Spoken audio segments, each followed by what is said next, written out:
Assalamualaikum warahmatullahi wabarakatuh. Perkenalkan, nama saya Nurul Syahrul. Pada kali ini saya akan membawakan materi analisis desain sistem informasi dengan NIM 202105 000004. Saya berasal dari Prodi Teknik Komputer, jurusan Teknik Informatika dan Komputer, Fakultas Teknik Universitas Negeri Makassar.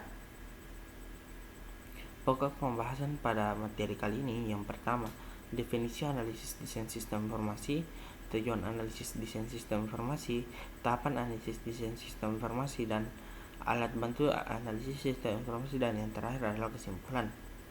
Tujuan subpokok bahasan.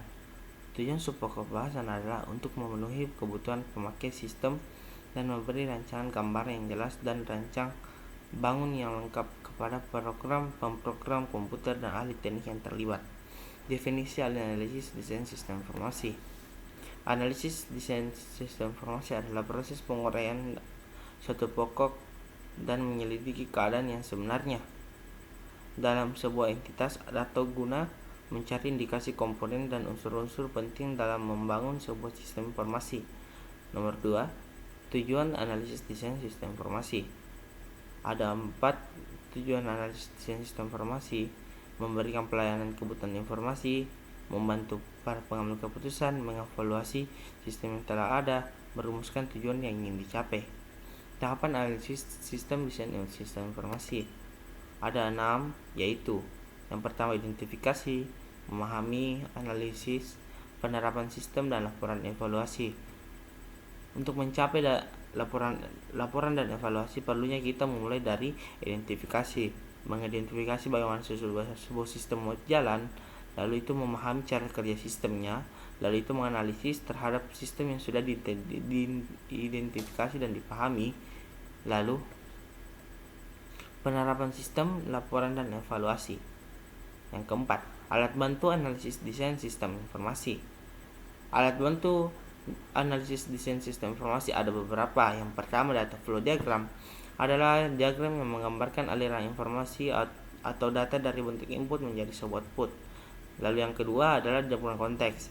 Berbeda dengan data flow diagram, diagram konteks menggambarkan suatu sistem dengan sederhana. Lalu flow map menggambarkan arus sistem secara keseluruhan. Selanjutnya ini adalah kamus data, berisi kumpulan informasi pada data flow diagram. Informasi yang terkumpul pada data antara lain definisi data, struktur data, dan pemakai data. Nah, yang terakhir adalah kesimpulan. Analisis sistem adalah suatu teknik atau metode pemecahan masalah dan cara menguraikan sistem ke dalam komponen-komponen pembentuknya untuk mengetahui bagaimana komponen-komponen tersebut bekerja dan saling berinteraksi satu sama lain untuk mencapai suatu tujuan sistem. Tujuan analisis sistem informasi yakni untuk merancang sistem baru maupun menyempurnakan sistem yang sudah ada sebelumnya. Jadi, dapat disimpulkan bahwa tujuan analisis sistem informasi yakni untuk merancang sistem baru maupun menyempurnakan sistem yang sudah ada sebelumnya yang telah dibuat. Nah, sekian dari saya untuk pemaparan materi kali ini. Lebih dan kurangnya mohon dimaafkan. Wabillahi taufiq wal hidayah. Wassalamualaikum warahmatullahi wabarakatuh.